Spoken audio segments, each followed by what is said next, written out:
Wajah penumpang sopir travel Jambi terekam CCTV, diduga pelaku pembunuhan Maknur, sempat mampir ke masjid. Satu penumpang Maknur terekam CCTV, diduga kuat pelaku pembunuhan sang sopir travel tewas di Bayung Lencir, Sumatera Selatan. Diketahui, Maknur alias Inun 48 ditemukan tewas Desa Telang, Bayung Lencir, Musi Banyuasin, Sumatera Selatan, Rabu, tanggal 11 September tahun 2024.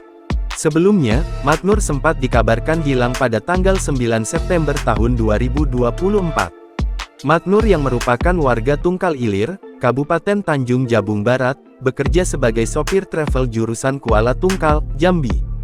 Sebelum ditemukan tewas, Maknur terakhir tengah mengantarkan 3 penumpang. Baru-baru ini beredar wajah satu penumpang Maknur yang terekam CCTV. Berdasarkan rekaman CCTV yang beredar, terlihat seorang penumpang Maknur tengah berjalan menuju masjid. Sayangnya tak diketahui lokasi masjid tempat Maknur berhenti. Ciri-ciri wajah pelaku yang bawa mobil Inun di Kuala Tungkal, sempat keneng di masjid, dalam keterangan foto yang diunggah. Terlihat pria tersebut mengenakan baju kaos berwarna hitam dengan celana jeans biru. Kemudian pria tersebut juga terlihat membawa tas kecil di lengannya. Meski begitu belum diketahui pasti apakah pria tersebut merupakan pelaku pembunuhan Maknur.